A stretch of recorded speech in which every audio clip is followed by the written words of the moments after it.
Terus kene bayangno, ndane nek Jokowi pakaiane ngene. Jajal Gus Dur wani tagak ngene iki. Dadi kendel ndi Wildo ta Gus Dur. Aku ya gak wani ngene iki. Teko omah aku gak diwawuh karo Novia kalau jengking, ya. Ya.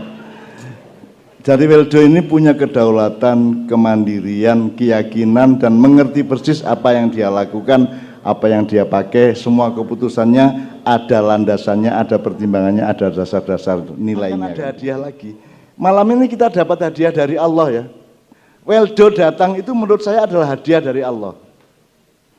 Bagaimanapun saya ketemu Wildo itu saya tidak mempertanyakan apa-apa, saya gembira ketemu dia. Modar kan ya. Ngono sing tegas. Nek perlu ngadeg rono mengkirik. Aku wis rabi rek.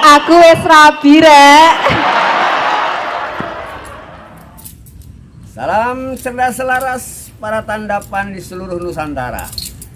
Masih bersama saya dari channel Hyang Wildo TV. Channel khusus yang mencoba menelaah segala persoalan kehidupan dalam kajian-kajian spiritual yang tidak berafiliasi kepada agama apapun. Pada kesempatan kali ini, reaksi video pertemuan Hyang dengan Cak Nun pada saat acara Padang Bulan di Mentoro Jombang beberapa bulan yang lalu. Semoga konten kali ini bisa lebih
Selamat datang Mas Wildo, teman kita dari Bali. He is our artist, our painters from Bali, and he is part of our brotherhood, our community. Nek di YouTube diceluk Hyang Wildo. Kalau di dalam Khasanah Jawa Sang Hyang itu artinya Yuang, artinya aslinya itu Yuang, Y-U-A-N-G, Yuang. Jadi kita ucapkan selamat datang Mas Wildo.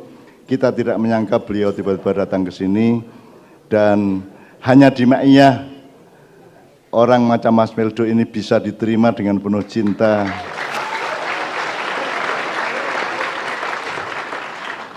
Angel istighosan ngono iku pengajian ngono iku terus ono makhluk dari planet yang ngene iki angel ya, tapi we are for all, gitu, for all human being, for all creature, ya, kita untuk semua makhluk, kita akrab dengan mereka semua karena mereka semua dan kita adalah ciptaan yang sama dari Tuhan yang satu, kan gitu ya, ya. Oke, jadi Mas Wildo nanti kita tanya jawab atau Mas Spanyol iki rek, karo iki teko Bali. Nek beliane aslinya Surabaya Wonokromo, ya. Nanti kita bicara sama beliau, oke. Ono tarik pengajian kiai ini goblok-goblok no jamaah ini. Terus mangkel tak gak kon?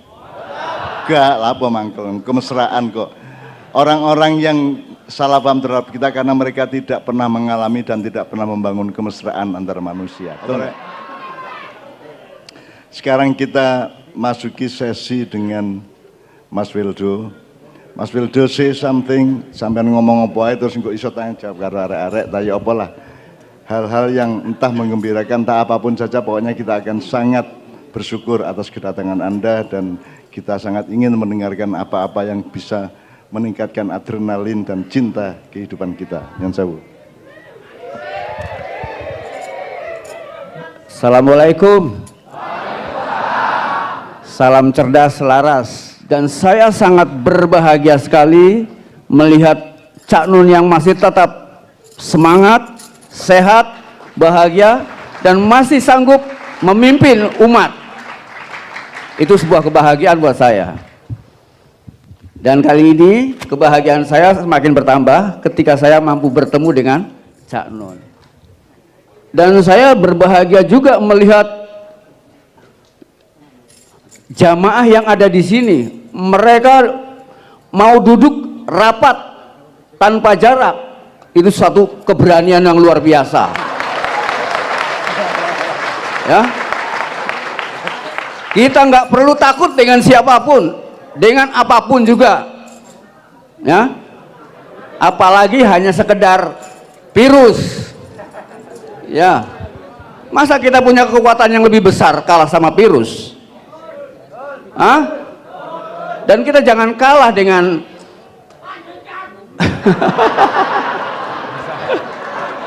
Hah?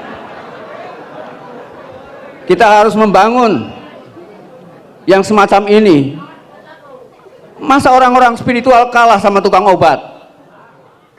Harusnya mereka yang patuh sama kita, bukan kita yang mematuhi mereka. Dan keberanian kita harus betul-betul didasari oleh keyakinan yang luar biasa terhadap Tuhan. Ya, apapun sebutannya. Dan itu menjadi dasar yang paling utama, yang luar biasa. Dan kita semua ada di bawah lindungannya. Segala puji baginya. Dia yang maha pelindung, melindungi siapa saja yang pasrah kepadanya.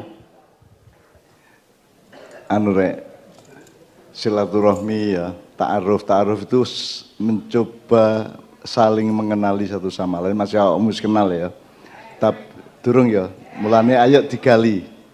Jadi mari kita saling menjadi diri kita. Maksudnya gini, kalau Anda melihat daun dan Anda menyadari itu daun dan Anda mensyukuri itu daun, maka daun itu menjadi bagian dari dirimu dan dirimu menjadi bagian dari daun itu. Ngerti ya, Rek ya?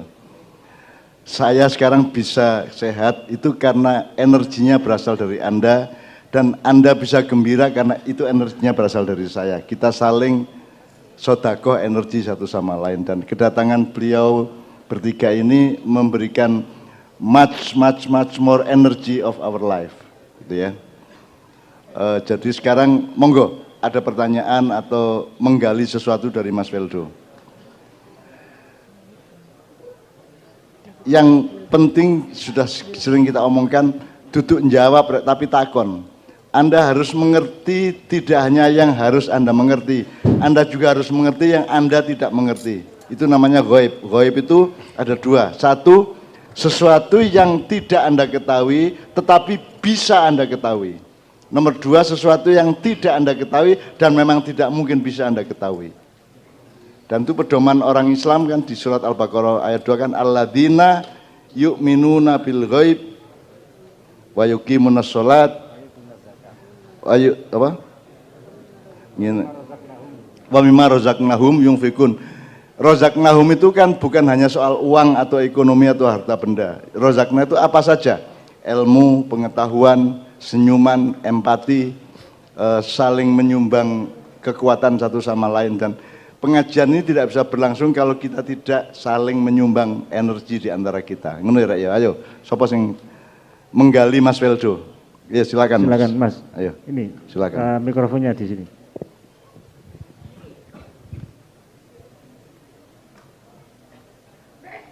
Assalamualaikum warahmatullahi wabarakatuh.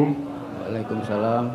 Alhamdulillah kula saged teng mriki kasarane matur nuwun sanget kalih pangeran dhewe wektu. Nggih, nama. Kula namane Maskur Rozak Namahla. Sinten? Maskur Rozak Namahla. Maskur. Nggih. Maskur. Kula badhe tanglet kalih sampean sedanten. Teng mriki lak seneng banget ya kalih Cak Nun. Ibarate Cak Nun niku wis pokoke seneng lah, gak iso diungkapne. Iku apik, ning awak dhewe kudu iso mikir. Kadang ki Cak Nun hanyalah manusia biasa. Hormati beliau, tidak memujanya. Jika perkataan suri tauladannya kita jadikan ideologi yang fasih lagi nyata, apa gunanya akal pikiran? Apa gunanya kitab suci Al-Qur'an? Ngapunten sanget nyuwun sewu mohon maaf. Kasarane ulama sekalipun habaib waliullah niku mboten saged ngijabahi dungane awak dhewe. Makane awak dhewe niku karo sapa wis kudu diapiki lah. Awak dhewe mikir kaya Bapak Wildo nek dingeti kasat mata apa wong kaya ngene iki mesti salahe. Ning awak dhewe gak ngerti apike Cak Wildo. Padha kaya ceritane Mbah Hamid Pasuruan, wonten waliullah teng pasar, wis suwi. Ning wong pasar iku ngarani edan. Terus akhirnya kali dibuka kali Mbah Hamid Pasuruan niku webeke waliullah. Pertanyaan kula niku nggih matur nuwun sanget. Matur nuwun. Sampean kok kuat Pak Wildo? Maksudnya kuat banget. Kuat nopo? Kok kuat banget kasarane betah diarani wong ilok, betah diarani wong elek.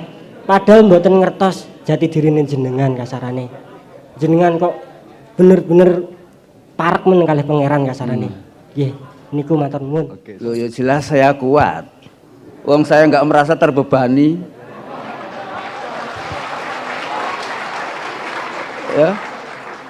Dan saya tidak punya idealisme apa-apa. Saya nggak punya pegangan apa-apa sehingga ya apa yang membuat saya jadi malu? Tidak ada yang berat buat saya. Semuanya ringan. Karena nggak ada ketergantungan apa-apa saya. Sehingga saya nggak bisa dibebani apapun. Saya merasa enjoy, merasa asik. Bahkan saya merasa bisa menghibur semua orang. Paling tidak saya bisa mengejutkan semua orang. Ya, tadinya orang-orang tuh banyak yang diam terpaku seperti patung. Begitu saya datang, dia terkejut. Seperti tergugah. Dan saya enjoy melihat orang-orang yang semacam itu. Asik-asik aja. Nek nganggo metode komparatif ya, iki kayak wong kuliah ya. Terus kene bayangno, ndane nek Jokowi pakaiane ngene. Jajal Gus Dur wani tagak ngene iki. Dadi kendel ndi Wildo ta Gus Dur. Aku ya gak wani ngene iki. Teko omah aku gak diwawuh karo Novia kala jengking, ya. Ya, jadi Wildo ini punya kedaulatan, kemandirian, keyakinan, dan mengerti persis apa yang dia lakukan, apa yang dia pakai. Semua keputusannya ada landasannya, ada pertimbangannya, ada dasar-dasar nilainya kan begitu. Nah, nek bayangno ancane ya angel. Ini satu-satunya orang di dunia saya kira. Wong awakmu ya gak wani to ngene iki. Apa meneh kon kate nglamar arek wedok pakaianmu ngene nang calon maratuwa. Langsung digusak kon kayak PT ya gak ya.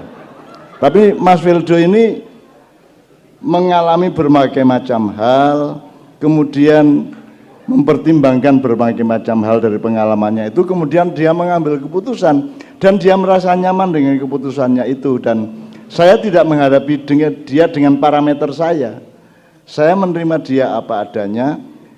Karena bagaimanapun dia orang tauhid, orang yang mempercayai Tuhan 100% dan berlindung kepada Tuhan 100%. Selebihnya hal-hal yang lain urusan dia sama Tuhan, bukan sama saya.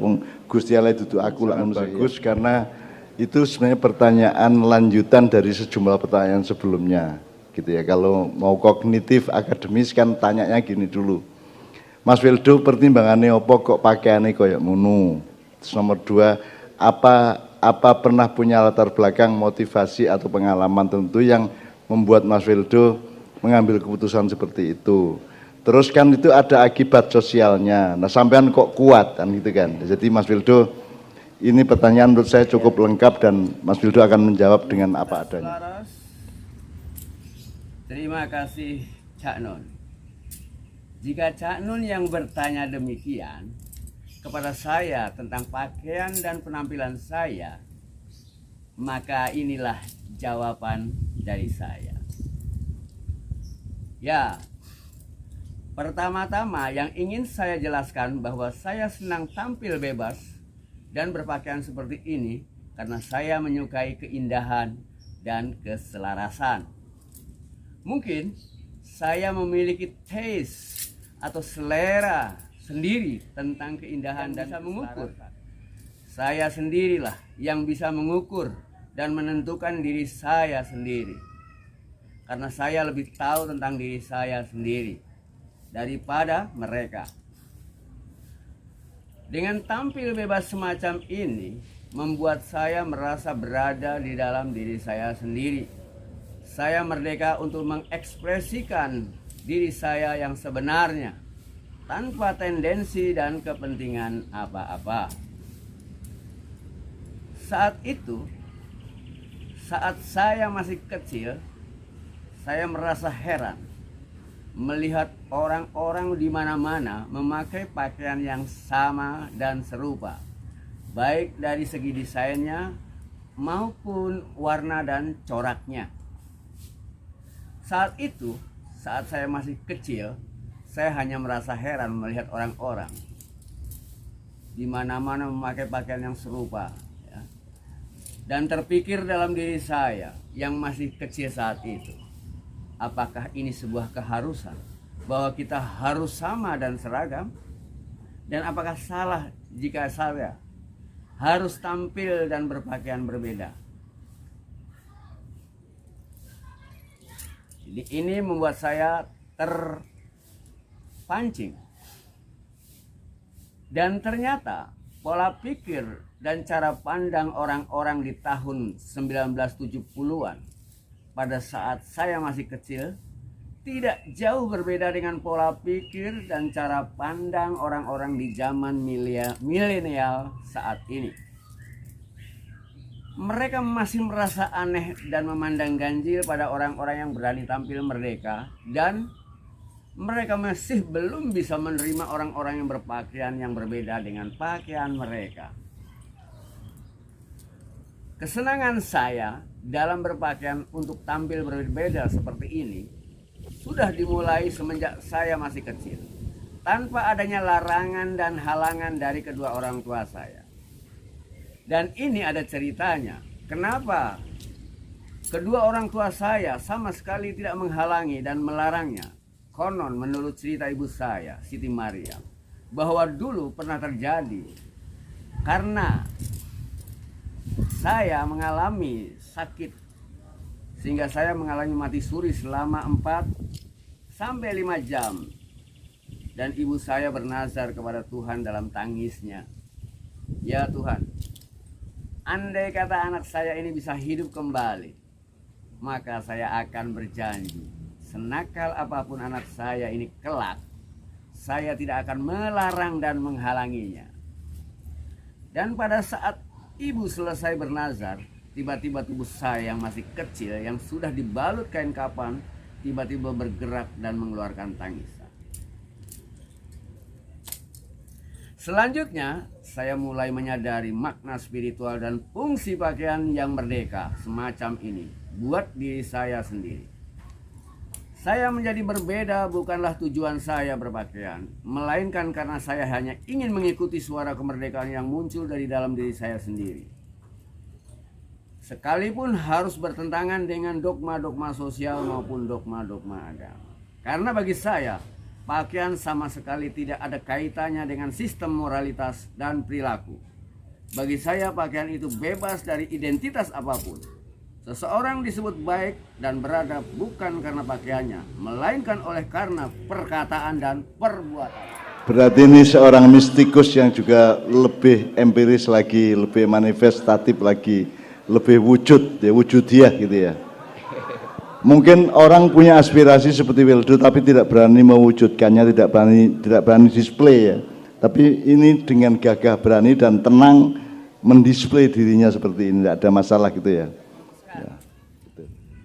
Sementara itu, bagi orang-orang pada umumnya, fungsi pakaian di samping sebagai pelindung tubuhnya, pakaian juga berfungsi sebagai topeng untuk melindungi martabat dan kehormatannya di mata masyarakat dan komunitasnya. Maka pakaian seringkali dipakai untuk tujuan dan kepentingan-kepentingan tertentu agar lebih dihormati dan lebih bermartabat. Atau paling tidak, pada umumnya mereka mencari aman, bersembunyi di balik pakaian yang dipilihnya. Agaknya sudah menjadi budaya turun-temurun dari manusia. Ajining rogo soko busono.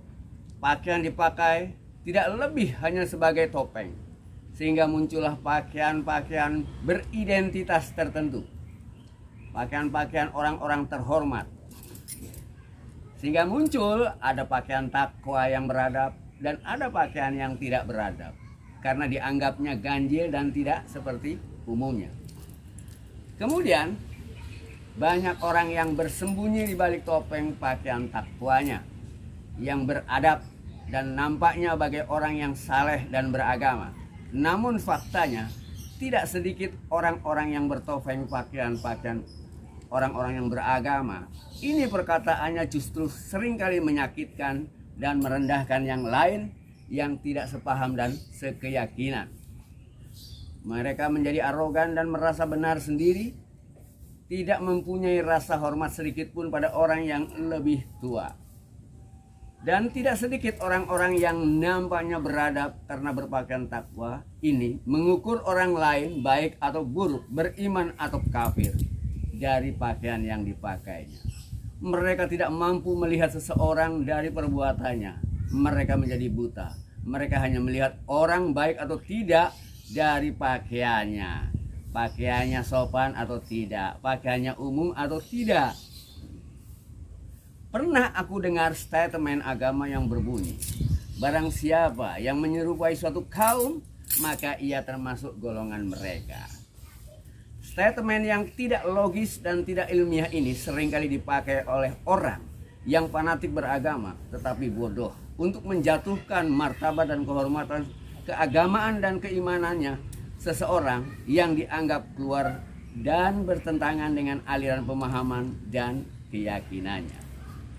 Namun masalahnya mengapa kata menyerupai hanya dimaknai sebatas menyerupai yang nampaknya saja, serupa pakaian dan tampilannya, dan bukan keserupaan dalam soal perkataan, tingkah pola perbuatannya yang merugikan banyak orang. Ada apa dengan pakaian? Bagi saya pakaian adalah simbol.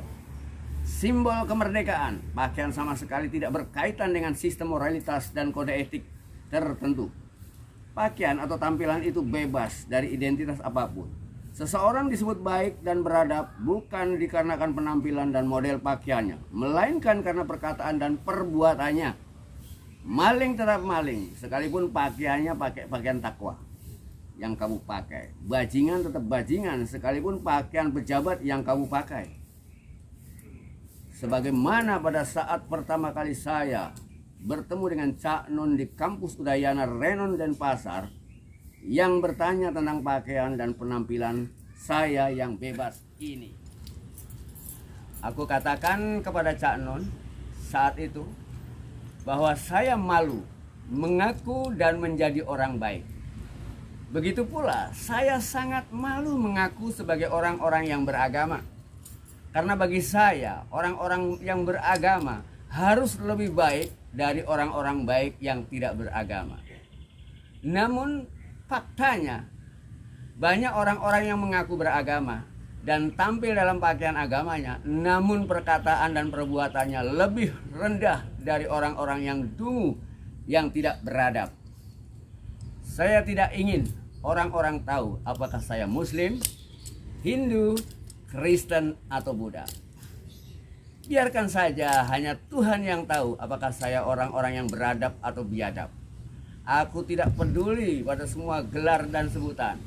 Yang penting, yang harus aku jaga adalah perbuatanku dan perkataanku agar tidak merugikan dan menyakitkan siapapun juga.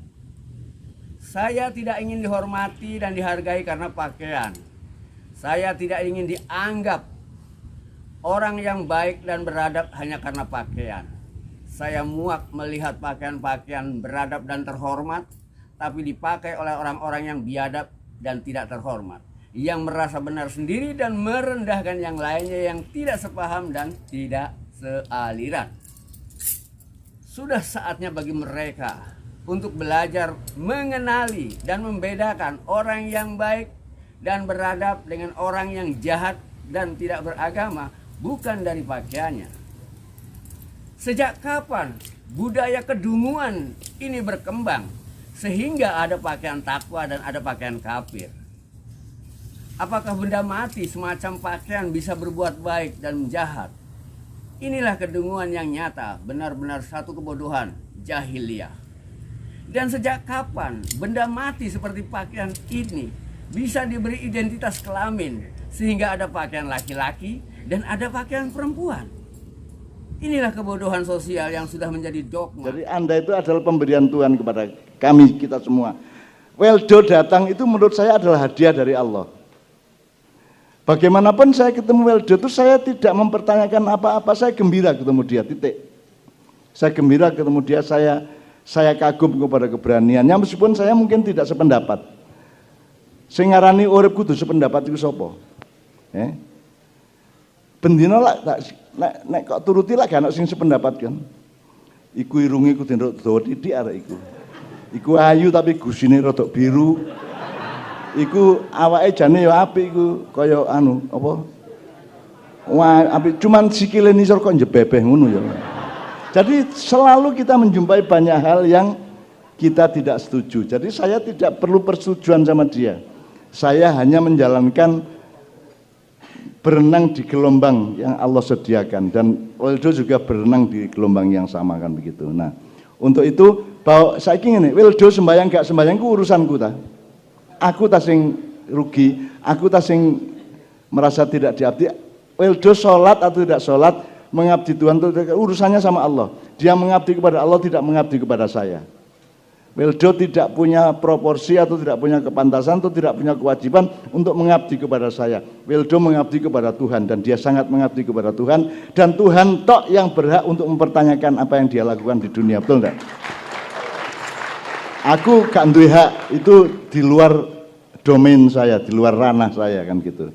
Jadi tapi pokoknya intinya adalah teman-teman sekalian, mari kita tidak usil kepada siapapun termasuk kepada Wildo. Engko nek kon takon Mas Wildo kok ngono sih pakaiane? Loh, Wildo jawab, "Lah kon iku apaku? Bapakku duduk. Itu Gusti Allahku duduk, nabiku duduk, lha apa kon melok-melok? Bapak-bapak pokok. Sing penting aku gak muda karo gak gitu aja kok repot nek jare Gus Dur ya." Di dalam Al-Quran, surat Al-A'raf ayat 26. Sempat aku baca, di sana tertulis ada 3 macam pakaian menurut versi Al-Quran.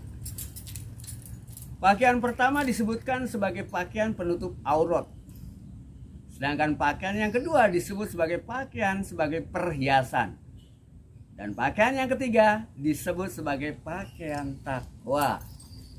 Dari statement Al-Quran tersebut diketahui bahwa ternyata pakaian penutup aurat dengan pakaian takwa itu berbeda jauh dan bahkan berdiri sendiri-sendiri, tidak saling terkait satu dengan yang lainnya.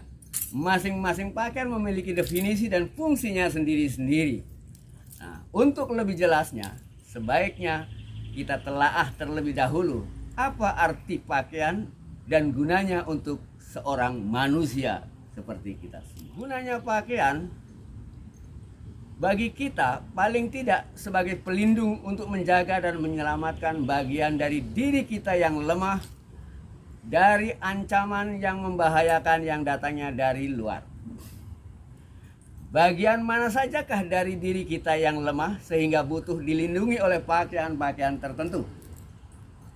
Pakaian penutup aurat adalah pakaian yang berfungsi melindungi bagian yang lemah dari diri kita, yaitu yang disebut tubuh ragawinya, dari ancaman bahaya yang datangnya dari alam semesta. Dari alam, seperti misalnya panasnya terik matahari, atau dinginnya udara pegunungan, dan salju, sebagaimana di kutub bumi. Atau melindungi tubuh kita dari bahaya badai pasir seperti di gurun Sahara, dan dari bahaya serangga seperti nyamuk atau semut. Nah, itu gunanya pakaian penutup aurat. Sedangkan pakaian yang kedua adalah sebagai perhiasan. Pakaian ini akan membuat seseorang merasa lebih baik dan terhormat. Orang yang menggunakan akan dihormati dan merasa bermartabat di mata masyarakatnya. Oleh karena itu, pakaian sebagai perhiasan ini seringkali dipakai sebagai topeng untuk menyembunyikan kekurangan dan keburukannya, sehingga bisa melindungi martabat dan kehormatannya, agar dihormati sebagai orang yang beradab dan beragama. Maka pakailah pakaian orang-orang yang beradab dan beragama. Pada akhirnya, pakaian ini menjadi pakaian musang berbulu domba, atau pakaian malaikat yang menyembunyikan watak dan perilaku dajjal yang ada di dalamnya. Pakaian yang ketiga disebut pakaian takwa, yaitu pakaian yang dapat melindungi dan menjaga bagian terlemah dari diri kita sendiri, yaitu hati kita, dari bahaya riya dan keangkuhan.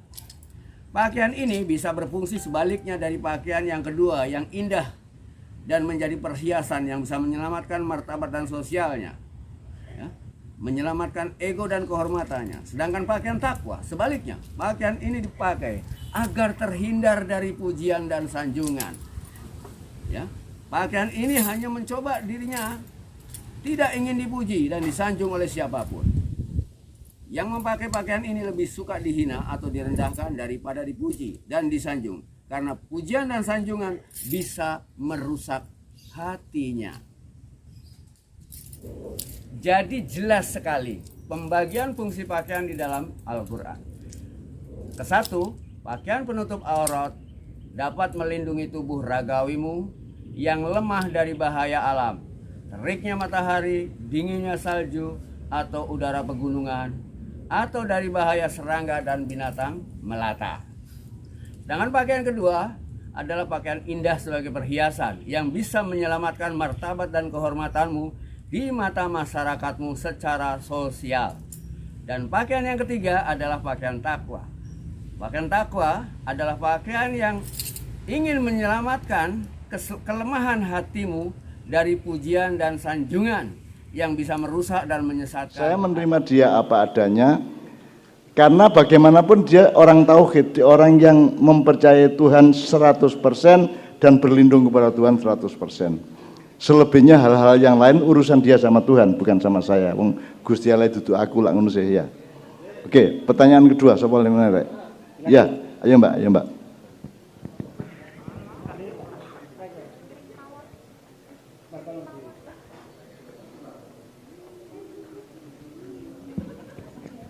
Cek. Oke. Salam. Seta. Kon iku sing muni cangkeme ta silite arek-arek ini.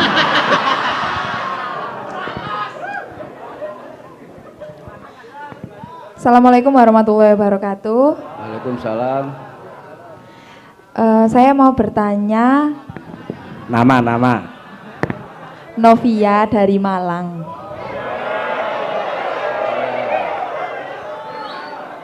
Sudah menikah.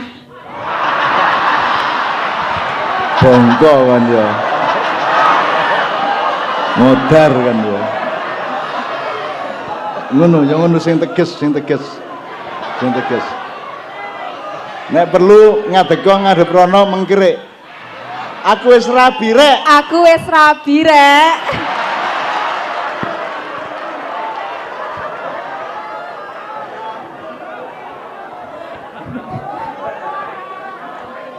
Oke. Saya dari tadi melihat Mbak Vildo datang itu langsung tertuju sama aksesorisnya ya. Pasti semuanya juga begitu. Mungkin ada salah satu dari aksesoris itu yang menurut Mbak Vildo mempunyai arti yang melekat di jiwa gitu. Semuanya memiliki arti. Yang paling. Semuanya. Waduh, semuanya. Tidak ada yang paling. Mungkin salah satunya bisa dijelaskan artinya itu bagaimana? Sangat misteri. Jadi mungkin nggak bisa dijelaskan.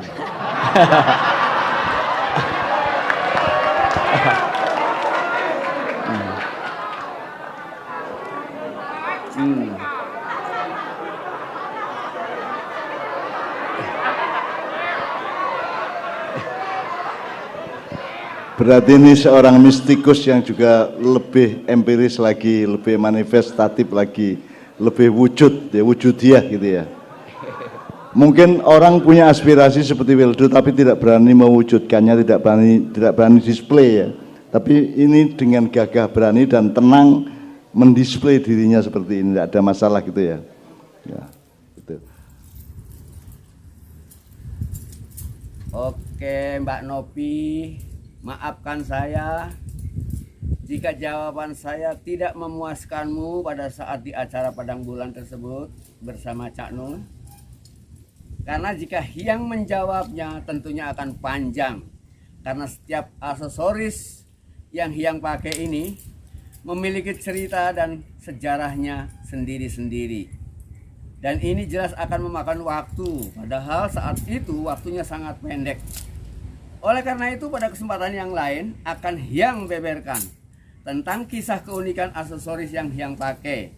Itu pun jika Mbak Novi dan para tandapan lainnya menginginkannya. Ya. Rahayu. Selamat berjumpa. Terima kasih atas waktunya menikmati konten yang kali ini. Salam satu hati.